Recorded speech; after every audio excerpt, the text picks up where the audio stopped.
Hello guys, welcome my channel. Guys यहाँ पे आज जो क्वेश्चन करने वाले हैं मोस्ट इंपॉर्टेंट है। क्यों? क्योंकि ये टीसीएस के द्वारा पूछे गए जो प्रश्न है, ये जानते हैं कि टीसीएस कितने अच्छा लेवल रखती है अपने परीक्षाओं के लिए।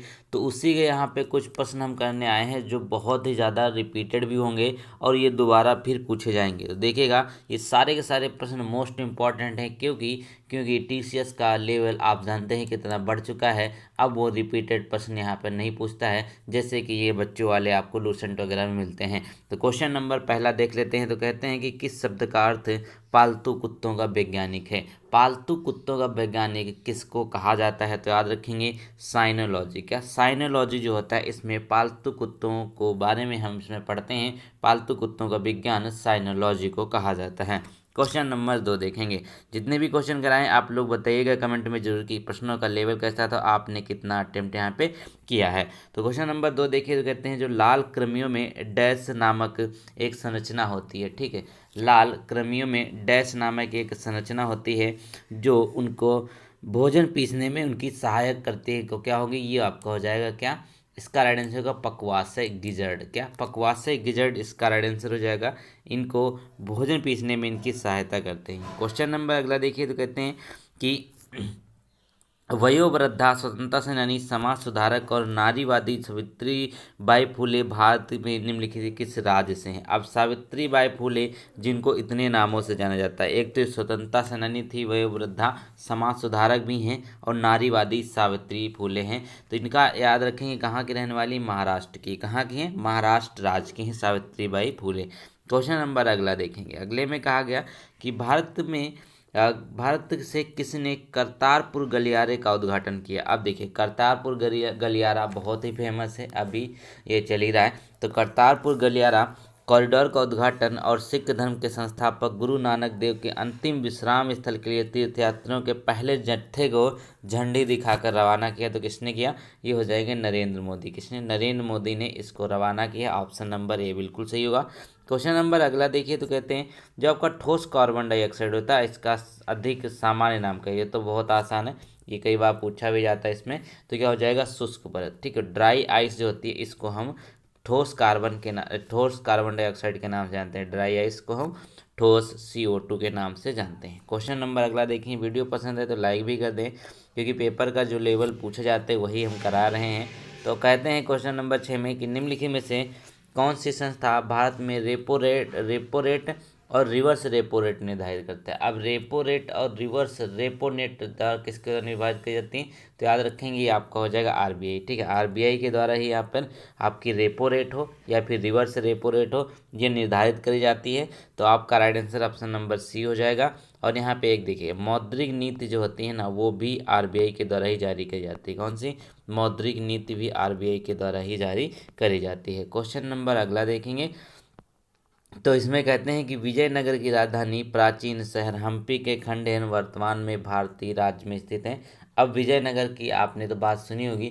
तो अभी देखिए यहाँ पे इन्होंने नया राज्य भी बनाया है विजयनगर को। तो ये आप याद रखेंगे। तो इसका राइट आंसर होगा कर्नाटक। कहाँ? जो विजयनगर की राजधानी है या फिर प्राचीन में जिसको हम हम्पी के खंडहर के नाम से जानते थे, वो कर्नाटक में स्थित है। अब कहाँ?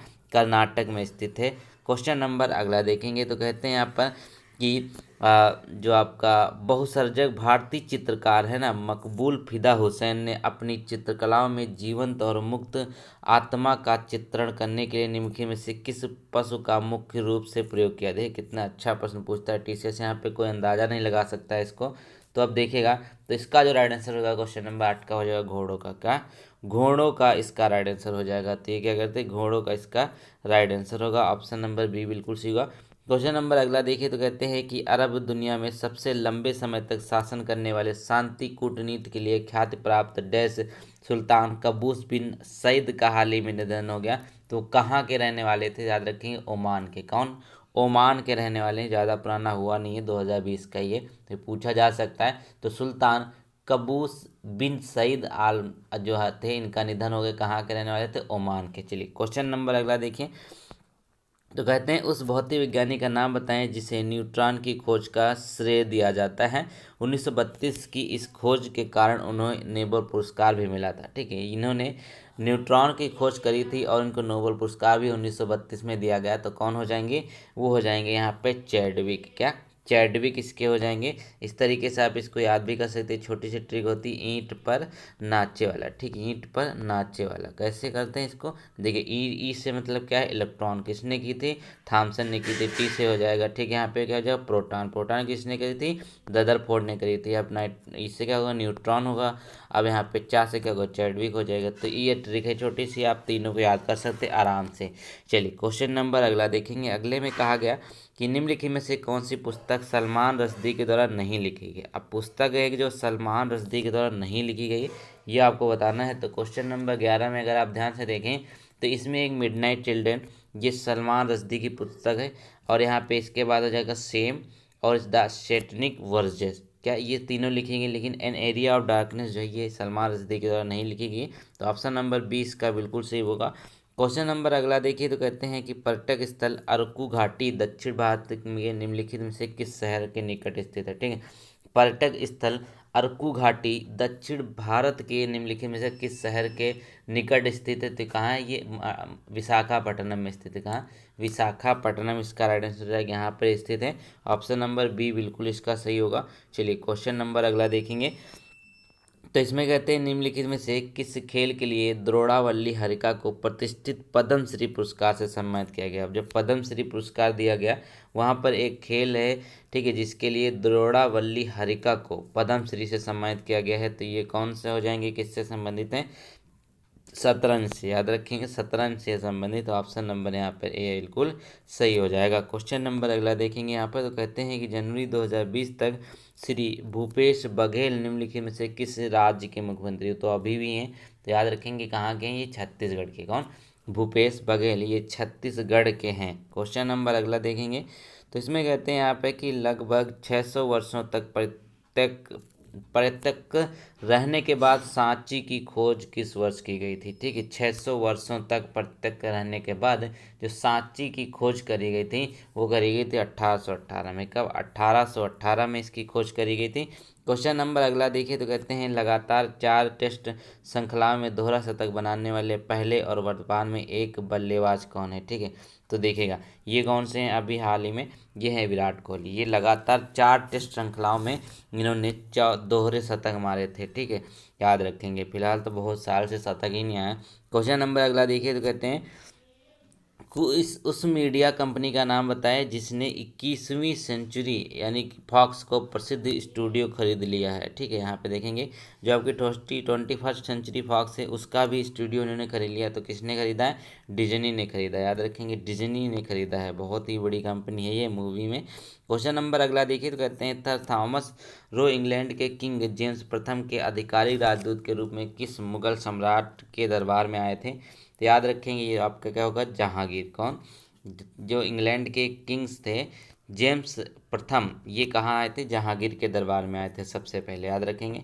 क्वेश्चन नंबर अगला देखिए। तो कहते हैं कि जीएसटी का जो आपका लॉटरी वाला सेक्शन होता है, ठीक है, जीएसटी परिषद द्वारा लॉटरी के लिए निर्धारित की गई समान जो वस्तुएं हैं वो कितने में रखी गई हैं? कितना रखा गया? तो 28% में। याद रखेंगे जो लॉटरी पुरस्कार वाले हैं सब 28% के स्लैब में रखे गए हैं। ठीक है, 28% के स्लैब में रखे गए। क्वेश्चन नंबर अगला देखिए। तो कहते हैं कोल थुनाडु और वल्लुवनाड और थेक्कुमकुर भारत के किस राज्य में प्राचीन काल में अल्पकालिक राज्य थे? ठीक है, यानी रखेंगे कोलुथुनाडु, वल्लुनाड और थेक्कुमकुर भारत के किस राज्य में प्राचीन काल में अल्पकालिक राज्य थे? तो याद रखेंगे इसका राइट आंसर हो जाएगा केरल। ये केरल में थे सारे के सारे। याद रखेंगे, बहुत ही कठिन प्रश्न है। क्वेश्चन नंबर अगला कि निम्नलिखित में से मानव के कान का कौन सा भाग नहीं है? यानी कि मानव में जो हड्डी होती है कान में आपकी, तो उसमें से एक कौन सी इसमें नहीं है? तो देखिए रकाब नाम और कुकुद और स्थूल, ये सारी की सारी हड्डियां कान में पाई जाती हैं। लेकिन जो आपकी होती है उर्वस्थी, ये क्या है? ये आपके कान का भाग नहीं होती है। याद रखेंगे, ये पूछा जाता है कई बार। क्वेश्चन नंबर अगला देखिए। तो यहाँ पे बोला गया है कि श्रीलंका के राष्ट्रपति कौन है। ये 2020 की स्थिति के हिसाब से है, तो मैं आपको 2021 की स्थिति के हिसाब से बताऊं तो अभी भी यहाँ पर गोटबाया राजपक्षे हैं। ठीक है, 2021 और 22 में भी यहाँ पर गोटबाया राजपक्षे हैं श्रीलंका के राष्ट्रपति। क्वेश्चन नंबर अगला देखेंगे, तो इसमें कहते हैं कि विश्व खाद्य पुरस्कार संयुक्त राष्ट्र की सहायक है शाखा है, इसका मुख्यालय कहाँ है। बेसिकली यहाँ पे जो WFP है ना, ये आपकी विश्व खाद्य कार्यक्रम, इसका मुख्यालय कहाँ पे, तो रोम में स्थित है। कहाँ, रोम में स्थित है इसका मुख्यालय, याद रखेंगे। ऑप्शन नंबर 4 इसका सही होगा। क्वेश्चन नंबर अगला देखिए, तो कहते हैं निम्नलिखित में से किस अभिनेत्री ने मिशन मंगल फिल्म की प्रमुख महिला की भूमिका निभाई, जो मंगल ग्रह पर भारत के पहले मिशन में महिलाओं के योगदान की सच्ची कहानी को नाटकीय रूप से दर्शाता है। तो इसका राइट आंसर हो जाएगा विद्या बालन। ठीक है, विद्या बालन। आपने मिशन मंगल अगर देखी होगी मूवी, तो उसमें विद्या बालन को दिखाया गया है मेन भूमिका में। क्वेश्चन नंबर अगला देखेंगे, तो कहते हैं कि उस लेखक का नाम बताएं जिसने अपनी पुस्तक एन एरा ऑफ डार्कनेस, ठीक है, an era of darkness the British empire in India के लिए साहित्य अकादमी पुरस्कार जीता था। ठीक है, तो ये हो जाएंगे शशि थरूर। अब शशि थरूर की ये तो जरूरी नहीं कि पुराना हो गया, लेकिन ये याद जरूर रखिएगा कि एन एरा ऑफ डार्कनेस किसकी है ये, तो शशि थरूर के द्वारा लिखी गई, इसके शशि थरूर के द्वारा लिखी गई है एन एरा ऑफ डार्कनेस, याद रखेंगे। चलिए क्वेश्चन नंबर अगला देखेंगे यहाँ पर। दोस्तों अगले क्वेश्चन की बात करेंगे, तो कहते हैं कि जब आपकी रात्रि आकाश में चमकने वाले पिंडों को किस नाम से जाना जाता है। ठीक है, निशाकाश या फिर रात्रि आकाश में चमकने वाले पिंड जो हैं उनको किस नाम से जाना जाता है, तो हो जाएंगे खगोलीय पिंड। क्या, खगोलीय पिंड इनको कहा जाता है। ये रात्रि आकाश में चमकने वाले पिंड होते हैं।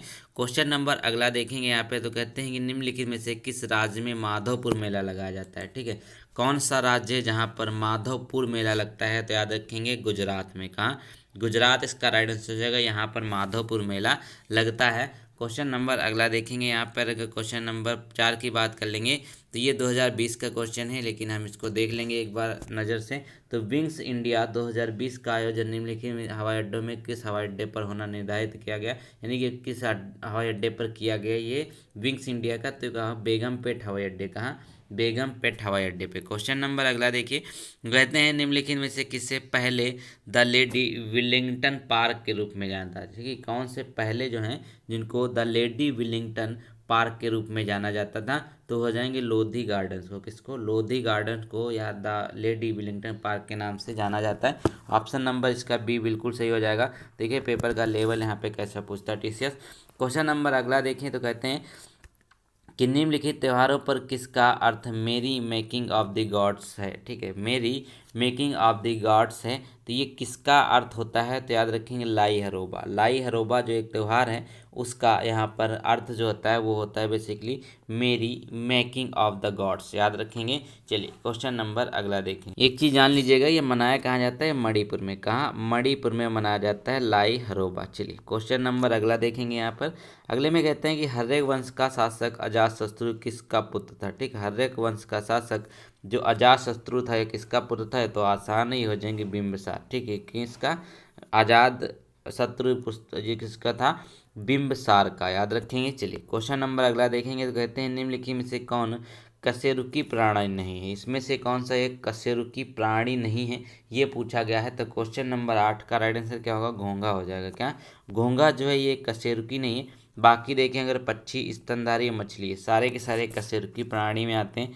क्वेश्चन नंबर अगला देखिए, तो कहते हैं कि जो अब gateway of India, Bombay gateway of India की आधारशिला कब रखी गई थी। ठीक है, गेट ऑफ इंडिया की आधारशिला कब रखी गई थी, तो याद रखेंगे ये कहाँ पे स्थित है, ये मुंबई में है और 1913 में इसकी आधारशिला रखी गई थी। कब, 1913 में इसकी आधारशिला रखी गई थी। क्वेश्चन नंबर अगला देखिए, तो कहते हैं यहाँ पर कि कर्नाटक के किस जिले में ब्रह्मगिरी वन्य जीव अभयारण्य। ठीक है, कर्नाटक के किस जिले में वन्य जीव जिसका नाम है ब्रह्मगिरी ये स्थित है, तो कहाँ, कोडागू में। कहाँ, कोडागू में स्थित है, याद रखेंगे। ऑप्शन नंबर सी इसका सही होगा। क्वेश्चन नंबर अगला देखिए, तो कहते हैं निम्नलिखित में से कौन सिरके का प्रमुख घटक है। अब सिरके का प्रमुख घटक कौन है, सभी को पता है कि एसिटिक एसिड जो होगा ये सिरके का सबसे प्रमुख घटक है और ये सबसे वीक एसिड माना जाता है। कहाँ, वीक एसिड भी माना जाता है। क्वेश्चन नंबर अगला देखिए, तो कहते हैं कि भौतिकी का वह नियम बताता है कि जब दो विद्युत आवेशों के बीच दूरी दोगुनी हो जाती है, उनके बीच बल उनके पूर्व मान से 1/4 तक कम हो जाता है। तो ये किस नियम में कहा जाता है? याद रखेंगे कि कुलाम का नियम है। ठीक है, जो कुलाम का नियम है वह यह चीज़ कहता है कि दो विद्युत आवेशों के बीच दूरी दुगनी हो जाए तो उनकी बीच जो फोर्स लगता है, जो बल लगता है, पूर्व मान से 1/4 कम हो जाता है। जितना पहला था उससे 1/4 कम हो जाता है, कुलाम का नियम कहता है। क्वेश्चन नंबर अगला देखिए, तो कहते हैं कि जो बोर्रा गुफाएं भारत के पूर्वी तट पर निम्नलिखित पहाड़ियों में से किस पहाड़ी पर स्थित हैं? ठीक है, कौन सी गुफाएं? बोर्रा नामक गुफाएं भारत के पूर्वी तट पर निम्नलिखित पहाड़ियों में स्थित हैं। तो याद रखेंगे कहाँ पर है, तो इसका राइट आंसर हो जाएगा अनंतगिरी। देखिए कितना बढ़िया क्वेश्चन पूछता है टीसीएस। तो अनंतगिरी में स्थित है, याद रखेंगे। चलिए क्वेश्चन नंबर अगला देखिए, तो इसमें कहते हैं ये तो पुराना हो गया काफ़ी। चलिए अगला देखें, तो ये यहाँ पे देखें, थोड़ा सा ये जानने योग्य बात है, पुराना है लेकिन जानने योग्य है। तो कहते हैं कि जो कर्म योद्धा नामक पुस्तक का विमोचन है यह किसके मतलब अमित शाह ने इसका विमोचन किया, कर्म योद्धा ग्रंथ का। ठीक है, अब यह पुस्तक किसके जीवन पर आधारित है? तो याद रखेंगे नरेंद्र मोदी। इम्पोर्टेंट इसलिए क्योंकि ये पुस्तक है, इसका विमोचन अमित शाह ने किया था और यहाँ पे किस पे आधारित है? नरेंद्र मोदी पे आधारित है। क्वेश्चन नंबर अगला देखिए, तो कहते हैं कि जो पुरातत्व वेता आर नागास्वामी किस देश द्वारा रजत जयंती अंतर्राष्ट्रीय कला सम्मेलन में सम्मानित किया गया है? तो याद रखेंगे कौन से? बांग्लादेश से। किससे हैं ये? बांग्लादेश से इसको सम्मानित किया गया है। आर नागास्वामी, ये कौन है? पुरातत्ववेत्ता है। ठीक है, क्वेश्चन नंबर अगला देखेंगे, तो कहते हैं निम्नलिखित देशों में किस देश में प्रतिष्ठित हेस्टिंग अंतर्राष्ट्रीय शतरंज कांग्रेस का 95वां संस्करण आयोजित किया गया था? ठीक है, देखेंगे तो यहाँ पे कहाँ पे किया गया? इंग्लैंड में। इंग्लैंड में 95वां संस्करण आयोजित किया गया, किसका? प्रतिष्ठित हेस्टिंग अंतर्राष्ट्रीय शतरंज कांग्रेस। क्वेश्चन नंबर अगला देखिए, तो ये देखिएगा यहाँ पे, तो कहते हैं कि टोक्यो ओलंपिक 2020, क्योंकि 2021 में हुआ तो इम्पोर्टेंट है, तो यहाँ पे याद रखें क्वालिफाई करने वाले पहले भारतीय घुड़सवार कौन बने? फवाद मिर्जा। याद रखेंगे फवाद मिर्जा। टोटल भारत ने कितने पदक जीते थे? तो 7 पदक जीते थे, और इसमें स्वर्ण पदक कितने थे? 1 स्वर्ण पदक था। चलिए क्वेश्चन नंबर अगला देखिए, तो कहते हैं निम्नलिखित ग्रंथियों में कौन सी ग्रंथि फेफड़ों के बीच विद्यमान रहती है? अब एक ग्रंथि है, एक यहाँ पे ग्लैंड है जो फेफड़ों के बीच में रहती है, तो कौन सी होती है? जो थाइमस ग्लैंड है ना, ये आपकी फेफड़ों के बीच में विद्यमान रहती है। कौन सी? थाइमस ग्लैंड फेफड़ों के बीच में रहती है। क्वेश्चन नंबर अगला देखिए, कहते हैं कि जब हम प्याज काटते हैं तो सिंथेज एंजाइम प्याज के एमिनो एसिड सल्फाइड को किस एसिड में परिवर्तित करता है? तो इसका राइट आंसर क्या हो जाएगा? Sulphenic acid. क्या? सल्फेनिक एसिड में ये कन्वर्ट करता है, इसी वजह से हमको आंसू भी आते हैं। क्वेश्चन नंबर अगला देखेंगे, तो कहते हैं यहाँ पर कि देखिए कितना लंबा चौड़ा क्वेश्चन है कि उद्योग 4.0 एक जटिल साइबर भौतिकी प्रणाली है जो डिजिटल प्रौद्योगिकियों के साथ उत्पादन में सहयोग करती है। रेल मंत्रालय विज्ञापन एवं प्रौद्योगिकी विभाग ने उद्योग 4.0 पर एक अनूठी परियोजना आरंभ करने के लिए किस संस्थान के साथ साझेदारी की है? तो याद रखें कहाँ? आईआईटी कानपुर के साथ। किसके साथ? आईआईटी कानपुर के साथ इसकी साझेदारी करी गई है। क्वेश्चन नंबर अगला देखिए यहाँ पे, तो कहते हैं कि वैश्विक निवेश जो आपका एक्सटेंड है ना, 2020 की बात कर रहे हैं, तो ये तो पुराना हो गया, चलिए इसको छोड़ देते हैं। तो अगला क्वेश्चन देखिए, तो कहते हैं निम्नलिखित में से कौन नंद वंश का अंतिम शासक था? ठीक है, नंद वंश का अंतिम शासक यहाँ पे कौन था? तो याद रखेंगे घनानंद। क्या? घनानंद जो थे ये नंद वंश के अंतिम शासक थे। चलिए आसान था। क्वेश्चन नंबर अगला देखिए, तो कहते हैं यहाँ पर कि खादी और ग्रामोद्योग उद्योग जो आपका KVIC है, खादी एवं ग्रामोद्योग आयोग ने पहला रेशम संस्करण या फिर सिल्क प्रोसेसिंग प्लांट किस राज्य में स्थापित किया है? तो याद रखें गुजरात में। कहाँ स्थापित किया? गुजरात में इन्होंने स्थापित किया है, तो ऑप्शन नंबर इसका बी बिल्कुल सही हो जाएगा। ये हो गया। क्वेश्चन नंबर अगला देखें, तो इसमें कहते हैं कि निम्नलिखित में से किसे 50वें दादा साहब फाल्के पुरस्कार से सम्मानित किया गया था? तो याद रखेंगे इंपॉर्टेंट है, तो याद रखेंगे 50वें। अब 51वां इंपॉर्टेंट है, 51वां किसको दिया गया? रजनीकांत को। किसको? रजनीकांत को दिया गया है।